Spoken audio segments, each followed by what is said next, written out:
Welcome back to Rev It Up Bowling. My name is Jason Robarge, and today we're going to be reviewing the new NV Tour by Hammer. The reason I wanted to bring this to you, when we release this video, it will be after the worldwide release date. However, I've definitely fallen in love with this ball. Low diff asymmetrics for a Rev Dominant player like myself. I love them. It really reminds me of the Obsession Tour Pearl, the gold one that they released about 3 years ago. Love that ball. Money. For someone like myself, with a low diff asymmetric like this, I can be able to kind of use my A game, my natural rev rate, and not have to tweak the ball a whole lot to make it create good motion. This ball is wrapped in the HK22 NV Pearl by Hammer. HK22 so far, it's been on a number of bowling balls over the course of last year. I really enjoy the additive. I do think it creates a nice even shape and does get that ball through the heads. It uses the NV Tour core. It comes out as a 2.54, if I remember correctly, and a .034 differential. So I laid this one out using the dot method. Love it. So I went ahead and put a different kind of layout on this. I can't do it with some of the other balls. I went ahead and did a 55 by 4 3/4 by 60, I believe. I was hoping to give this a pretty smooth overall roll, but obviously it is still a Pearl. It does jump off friction a little bit more. I just wanted to reduce that a little bit. Well, without further ado, we'll go ahead and get into some shots. All right, so what I'm gonna do to start out is I'm gonna play kind of where I normally play on house shots. This does have maybe 8 shots on it, possibly for warming up. But other than that, it's pretty much fresh house shot. What I would expect this to do off fresh is it's going to be a little too sharp and do a little too much. Let's see what it like. Oh, yeah. Yep. All right, so we'll have Spectre going as well. What you're going to see on that shot is going to pick up pretty early if it sees that friction. And then, again, it's going to be pretty sharp. It's going to kind of double hook. I wouldn't throw it where I normally throw a house shot. It's just, with this house shot, there's just too much friction, right? We need to get into some more oil to kind of blend it out a little bit more. I would usually maybe throw something with some surface or knock this down a little bit, kind of calm that reaction down. So this adjustment, first to move a little left, get the speed the same, probably about 3 or 4 boards.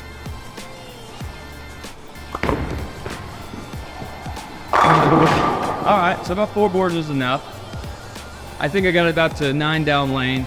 Again, this ball will be pretty sharp, depending on how you have it drilled. I do have a mellow-ish drilling on it, but I'm still kind of generally surprised on still how sharp it is. I thought it'd blend a little bit better, but that's totally fine. I can use this when I get left, need something clean to go through the heads, and still have some recovery off the dry.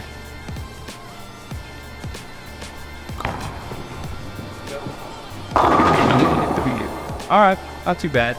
I do enjoy this core. Again, it's a low diff asymmetric core. The reason I do like it is sometimes I can't throw bowling balls that are higher diff, maybe even still pearls. They just don't get down lane enough, or if they do, the diff is so big, there's too much core, and it'll flip too hard. But I can go to a low diff symmetric because it doesn't have enough core if I do get in the oil. Especially on a house shot, get it in, it's gonna kind of sail on you. So what's kind of nice about this ball is it does have a small weight block, but it is still an asymmetric. So it will give me some more of the recovery if I do get it in that oil. It'll be clean enough through the fronts, clean enough through the mids, but it'll give me that core to kind of help it come back a little bit. I'm gonna take 1 board, we move left with the square. See what happens here. Oh, not great. Great result, though.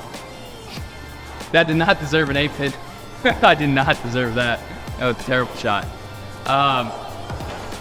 So that's actually the second A-pin I've actually left with this ball. I left it in practice as well.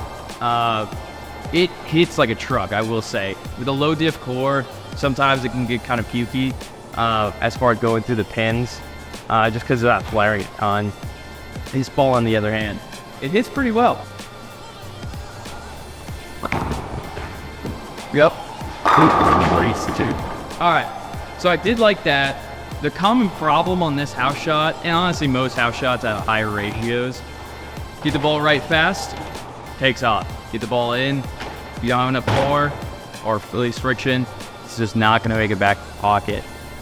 Center bowl is definitely that way to a point, but what I liked about that one is I did send it right, and you'll see on the Specto, the angle through the head is gonna be pretty steep. It didn't overreact, which is awesome. And I think I can attribute that to the core, the low flaring. All right, let's throw a few more.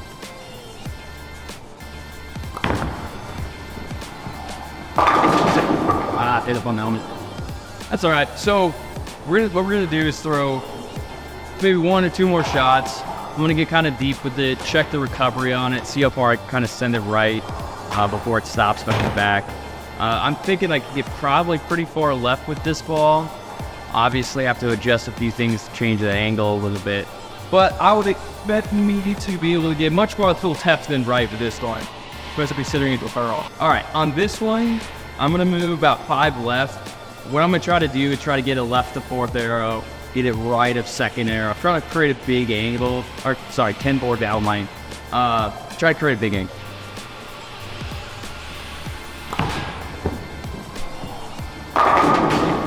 All right, that's some recovery. I think on not fresh, especially those angles, probably wouldn't do that. But it did give you some nice recovery even on fresh. We're bowling a tournament this weekend, and it's supposed to be pretty flooded, supposedly, but not a whole lot on the outside. So I'm assuming the ratios are gonna get nuts over time. So I'm gonna like this ball, I think, because if I do get it in, again, it has that core to kind of lay up and set towards the pocket and not go through the break point. But also, if I send it right early, I'm not gonna have a massive core, just make the ball flip and just take a left turn. All right. I'm gonna throw one more. Well, that's got close. Okay, that's not too bad. That surprised me, actually. God, this ball's surprising. Again, the NV Tour Pearl, it's gonna be used a lot in my bag. I just really like that low dip asymmetrics. Low dip bowling balls are just so good for me. The higher dip, even symmetrics or asymmetric, can sometimes be a little iffy just because I'm a little bit more rev dominant. And up here in Alaska, we don't bowl on a ton of oil. In other places where there is more oil or just less friction overall, I think you'd be able to use this ball pretty versatile through those kind of lane conditions. So I'm gonna go ahead and throw one more because that one kind of surprised me, got me a little excited.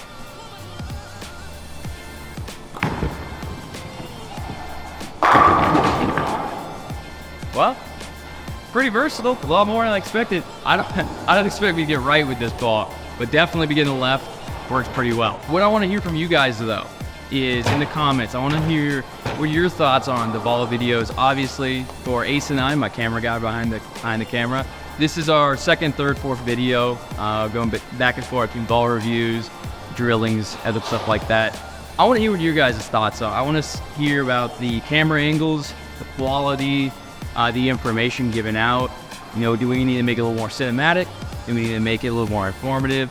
Or a bit of both? But please let me know in the comments. So today, that was the ball review for the Hammer NV Tour Pearl.